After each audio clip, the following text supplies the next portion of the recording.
Hello दोस्तों, कैसे हैं आप लोग। उम्मीद करता हूँ बहुत ही बेहतर होंगे। तो दोस्तों, मैं सचिन कुमार सिंह रोज की तरह आप लोगों के सामने उपस्थित हुआ हूँ। तो दोस्तों, आज का सेशन जो है स्टैटिक जीके का है, जिसमें हम आप लोगों को मोस्ट इम्पॉर्टेंट एक्सपेक्टेड क्वेश्चन बताने वाले हैं। और जितने ऑप्शन होंगे ना, अदर क्वेश्चन का आंसर तो हम बताएंगे, बट जो ऑप्शन है उससे रिलेटेड एक्स्ट्रा फैक्ट भी हम आप लोगों को देने वाला हूं। तो दोस्तों, सेशन को स्टार्ट करने से पहले मैं चाहता हूं कि हमारा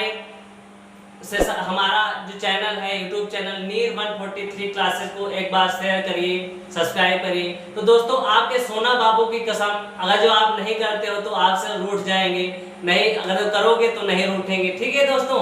तो दोस्तों, स्टार्ट करने से पहले चाहता हूँ शेयर करिए, सब्सक्राइब करिए और लाइक करिए। और सेशन को देखने के बाद कमेंट में बताइएगा कि सेशन कैसा लगा। यदि अच्छा लगा है तो बताइएगा, कुछ कमी है तो वो भी बताइएगा, ताकि मैं मोटिवेट हूँ आप लोगों को इसी तरह से अच्छे वीडियो ला सकूं। तो दोस्तों, हमारा पहला क्वेश्चन क्या कह रहा है? कह रहा है कि कौन सी भूकंपीय तरंगे सर्वाधिक विनाशकारी होती हैं। भूकंपीय तरंगों की बात करें तो भूकंपीय तरंगे दोस्तों तीन प्रकार की होती है। तो पहली जो होती है प्राथमिक तरंगों की बात करें तो इसको पी वेव बोलते हैं। पी वेव, कौन सी? पी वेव, प्राथमिक तरंगे मतलब पी वेव। पी वेव द्वितीय को PSL।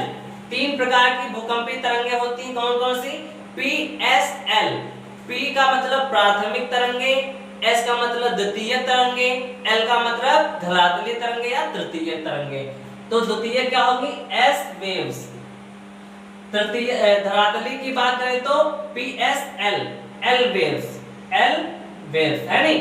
तो कह रहा है कौन सी भूकंपीय तरंगे सर्वाधिक विनाशकारी होती, जिनसे जो है ज्यादा माल हानि जो होता है नहीं, विनाश होता है। तो आंसर राइट होगा आपका धरातलीय तरंगे। कौन सा? धरातलीय तरंगे। अदर ऑप्शन की बात करें कि प्राथमिक तरंगे जो होती हैं, इनकी गति दोस्तों होती है 8 से 14 किलोमीटर प्रति सेकंड। 8 से 14 किलोमीटर प्रति सेकंड प्राथमिक भूकंपीय तरंगों की गति होती है। और दोस्तों, इन तरंगों को अनुदैर्ध्य तरंगे भी कहते हैं। क्या कहते हैं? अनुदैर्ध्य तरंगे भी कहते हैं। क्या कहते हैं दोस्तों? प्राथमिक तरंगों को अनुदैर्ध्य तरंगे कहते हैं। इनकी गति 8 से 14 किलोमीटर प्रति सेकंड होती है। और दोस्तों, ये तरंगे जो होती है सबसे अधिक गतिवान होती हैं, सबसे अधिक तेज चलती हैं, अर्थात गतिवान होती हैं। द्वितीय तरंगों की बात करें, जिनको एस वेव के नाम से भी जानते हैं, द्वितीय तरंगे जो होती हैं ये दोस्तों, ये तरल पदार्थों से नहीं गुजर पाती। ये दोस्तों जो होती हैं, ये तरल पदार्थों से नहीं गुजर पाती हैं, तरल पदार्थों से नहीं गुजर पाती, इसीलिए ये कहाँ लुप्त हो जाती हैं? इसीलिए ये सागरों में लुप्त हो जाती है, सागरों में लुप्त हो जाती हैं, अर्थात द्वितीय तरंगे जो होती हैं ये तरल पदार्थों, लिक्विड पदार्थों से नहीं गुजर पाती, इसलिए सागरों में जो है लुप्त हो जाती हैं। और धरातलीय तरंगों जो होती है ये सर्वाधिक विनाशकारी होती हैं। तो और धरातलीय तरंगों का वेग जो होते हैं सबसे कम होता है, इनका वेग सबसे कम होता है, दोस्तों स्क्रीनशॉट ले लीजिएगा। अर्थात धरातलीय तरंगों का वेग क्या होता है? सबसे कम होता है। और सबसे अधिक किसका होता है? प्राथमिक तरंगों का। ठीक है, जिन्हें अनुदैर्ध्य तरंगे कहते हैं, जिनकी गति 8 से 14 किलोमीटर प्रति सेकंड होती है। और एस वेव की बात करें, ये पदार्थों से नहीं गुजर पाती, इसलिए ये जो है सागरों में लुप्त हो जाती हैं। ठीक है, तो अगले क्वेश्चन की बात करें, क्या कह रहा है? किस ग्रह को प्यार एवं सुंदरता की देवी कहा जाता है? किस ग्रह को दोस्तों प्यार एवं सुंदरता की क्या कहा जाता है? देवी कहा जाता है।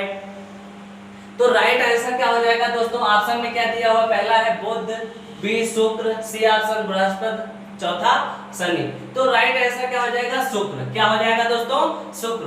और शुक्र की बात करें, शुक्र को किस नाम से जाना जाता है?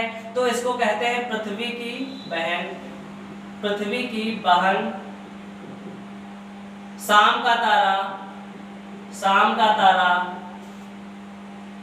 भोर का तारा, शाम का तारा, भोर का तारा और पृथ्वी की बहन शुक्र को कहते हैं। और प्यार एवं सुंदरता की देवी किसको कहा जाता है दोस्तों? शुक्र को ही कहा जाता है। और इसके पृथ्वी की जुड़वा बहन भी इसको इस नाम से जाना जाता है। अदर ऑप्शन की बात करें, बुध। क्या? बुध।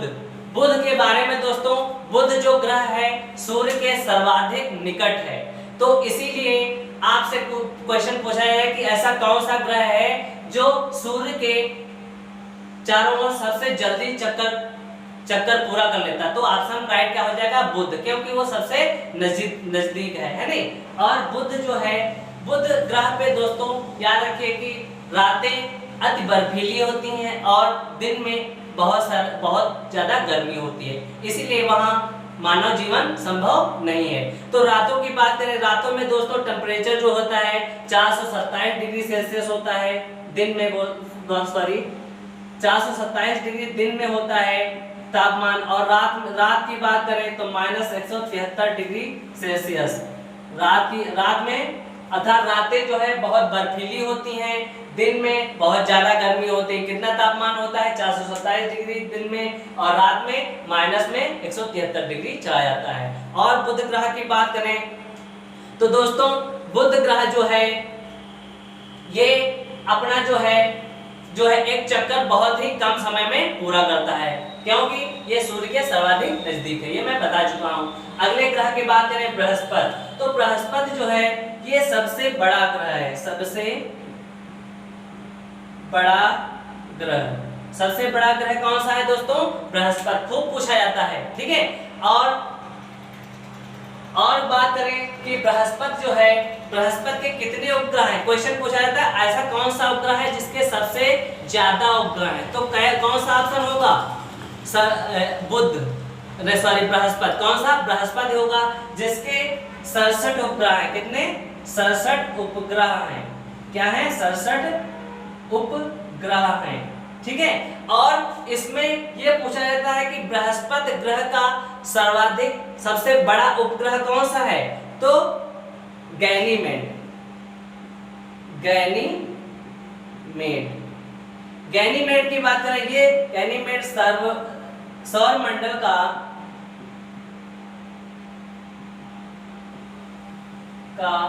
सर्वाधिक सबसे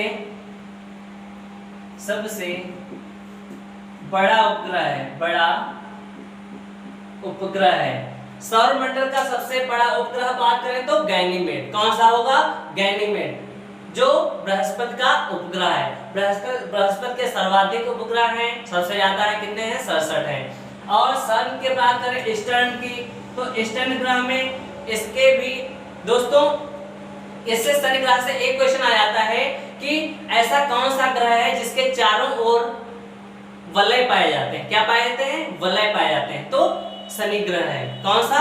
शनि ग्रह है, ठीक है। और शनि ग्रह की बात करें तो इसके चारों तरफ क्या पाया जाता है दोस्तों? अभी बताया, इसके चारों तरफ, शनि ग्रह के चारों तरफ, इसके चारों तरफ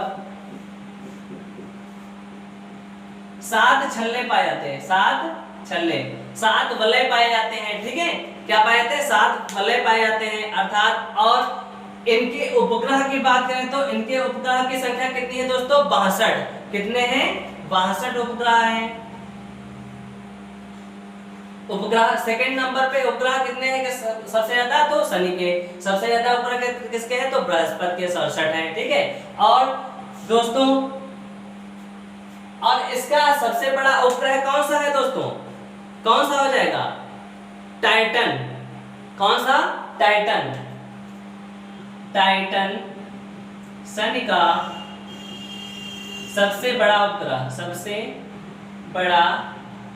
उपग्रह, ठीक है, जिसका अपना स्वयं का वायुमंडल है, जिसका अपना वायुमंडल है। क्या है? वायुमंडल है। तो क्वेश्चन ये पूछा जाता है कि ऐसा कौन सा उपग्रह है जिसका अपना वायुमंडल है? तो टाइटन। क्या हो जाएगा आपका ऑप्शन? टाइटन। टाइटन किस ग्रह का उपग्रह है? तो शनि का। शनि के कितने उपग्रह हैं? 62। और सबसे ज्यादा किसके उपग्रह हैं? तो बुध के। और ऐसे कौन से ग्रह हैं जिनके कोई उपग्रह नहीं है? तो बुध और शुक्र। क्या हो जाएगा ऑप्शन? राइट आंसर बुध और शुक्र। तो दोस्तों सेशन कैसा लग रहा है? यदि अच्छा लग रहा है तो लाइक करें, शेयर करें। आपके सोना बाबू की कसम, अगर जो नहीं करोगे तो आपसे नाराज हो जाएंगे। ठीक है, तो चलिए हम लोग अपने अगले मोस्ट इंपॉर्टेंट क्वेश्चनों के बारे में डिस्कस करते हैं। तो दोस्तों हमारा अगला क्वेश्चन क्या है? अगला क्वेश्चन है 3 नंबर जो कि है, मेरे शरीर पर पड़ी एक एक लाठी ब्रिटिश साम्राज्य के कफन में कील सिद्ध होगी। यह कथन किसने कहा है? क्या है क्वेश्चन? मेरे शरीर पर पड़ी एक एक लाठी ब्रिटिश साम्राज्य के कफन में कील सिद्ध होगी। ये कथन किसने कहा है? तो ऑप्शन में कौन कौन है? ए ऑप्शन है पंडित जवाहरलाल नेहरू, बी लाला लाजपत राय, सी है सुभाष चंद्र बोस, डी है श्यामलाल गुप्ता पार्षद। तो राइट आंसर क्या हो जाएगा? लाला लाजपत राय। क्या हो जाएगा? लाला लाजपत राय। अदर ऑप्शन की बात करें कि जवाहरलाल नेहरू ने क्या कहा था? आराम हराम है। आराम हराम है। किसने कहा था दोस्तों? आराम हराम है। तो पंडित जवाहरलाल नेहरू ने। सुभाष चंद्र बोस की बात करें तो इन्होंने क्या कहा था? क्या कहा था दोस्तों? तुम मुझे खून दो मैं तुम्हें आजादी दूंगा, है नहीं? तुम मुझे खून दो मैं तुम्हें क्या दूंगा? आजादी दूंगा। किसने कहा? तो सुभाष चंद्र बोस ने। श्यामलाल गुप्ता पार्षद की बात करें तो विजयी विश्व तिरंगा प्यारा। विजयी विश्व तिरंगा प्यारा। ये पंक्ति किसने कही दोस्तों? श्यामलाल गुप्ता पार्षद ने। किसने कही दोस्तों? श्यामलाल गुप्ता पार्षद ने क्या कहा? विजयी विश्व तिरंगा प्यारा, तुम मुझे खून दो मैं तुम्हें आजादी दूंगा सुभाष चंद्र बोस, आराम हराम है जवाहरलाल नेहरू, और मेरे शरीर पर एक एक लाठी ब्रिटिश साम्राज्य के कफन की में कील सिद्ध होगी। किसने कहा? लाला लाजपत राय। दोस्तों अगला क्वेश्चन क्या कह रहा है? शेर शाह का मकबरा कहाँ स्थित है? तो शेर शाह का मकबरा की बात करें दोस्तों तो ये सासाराम में स्थित है, जो कि कहाँ पड़ता है दोस्तों? बिहार में। कहाँ पड़ता है? बिहार में।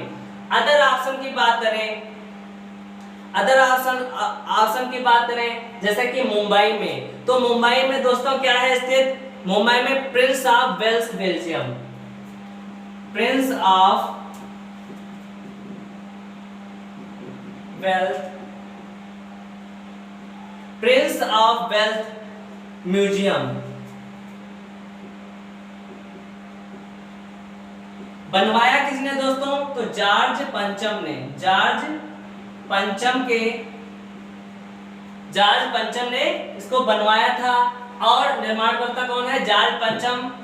प्रिंस ऑफ वेल्स म्यूजियम के कब बनवाया दोस्तों? 1901 में। कब बनवाया गया? 1901 में। अदर ऑप्शन की सासाराम बिहार की बात करें तो दोस्तों ये जो है यहाँ शेरशाह का मकबरा स्थित है, जो कि जिसको इस्लाम शाह ने बनवाया। किसने बनवाया? इस्लाम शाह ने बनवाया। इस्लाम शाह ने बनवाया। और दोस्तों कब बनवाया? तो 1539 ईस्वी में। कब बनवाया? 1539 ईस्वी में। दिल्ली की बात करें तो यहाँ क्या स्थित है? लाल किला। क्या स्थित है? लाल किला। लाल किला। और औरंगाबाद में क्या स्थित है दोस्तों? औरंगाबाद में बीबी का मकबरा। क्या स्थित है? बहुत पूछा जाता है। बीबी का मकबरा कहाँ स्थित है? औरंगाबाद। कहाँ पड़ता है? महाराष्ट्र में। कहाँ पड़ता है? महाराष्ट्र में। तो बीबी का मकबरा कहाँ स्थित है? महाराष्ट्र, औरंगाबाद में। लाल किला कहाँ स्थित है? दिल्ली में। लाल किला को किसने बनवाया? शाहजहां ने। किसने बनवाया दोस्तों? शाहजहां ने। शाहजहां। और बीबी का मकबरा किसने बनाया? औरंगाबाद में औरंगजेब ने। किसने? औरंगजेब ने।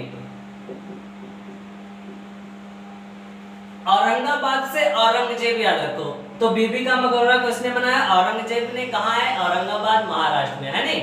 लाल किला को शाहजहां ने दिल्ली में स्थित है। प्रिंस ऑफ वेल्स म्यूजियम की स्थापना किसने की? जॉर्ज पंचम ने 1901 में मुंबई में, ठीक है। और शेरशाह का मकबरा कहाँ है? सासाराम बिहार में, है नहीं? कहाँ और किसने बनाया? इस्लाम शाह ने। कब बनाया? 1539 ईस्वी में। तो दोस्तों कैसा सेशन लग रहा है? यदि अच्छा लग रहा है तो लाइक शेयर कमेंट जरूर करिएगा और सब्सक्राइब करिएगा। तो चलिए हम लोग अपने अगले क्वेश्चन की ओर चलते हैं। तो दोस्तों आज के सेशन का मेरा लास्ट क्वेश्चन है। क्या कह रहा है? कह रहा है भारत का एक राष्ट्रपति होगा, किस अनुच्छेद के अंतर्गत कहा गया है? किस अनुच्छेद में है नहीं? भारत का एक राष्ट्रपति होगा, किस अनुच्छेद में है? तो ऑप्शन में है अनुच्छेद 60, अनुच्छेद 52, अनुच्छेद 54, अनुच्छेद 53। तो राइट आंसर क्या होगा? अनुच्छेद 52। अनुच्छेद 52 के अंतर्गत कहा गया है कि भारत का एक राष्ट्रपति होगा।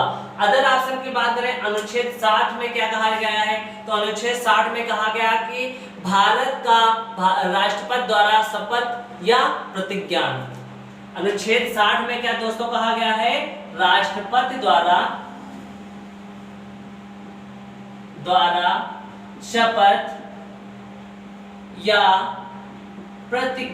प्रतिज्ञान अर्थात अनुच्छेद 60 में क्या गया है? राष्ट्रपति द्वारा शपथ या प्रतिज्ञान। अदर ऑप्शन की बात करें अनुच्छेद 54, तो अनुच्छेद 54 में दोस्तों क्या बताया गया? राष्ट्रपति का निर्वाचन बताया गया है। क्या बताया गया है दोस्तों? राष्ट्रपति का निर्वाचन। राष्ट्रपति का निर्वाचन किसमें बताया गया है दोस्तों? अनुच्छेद 54 में।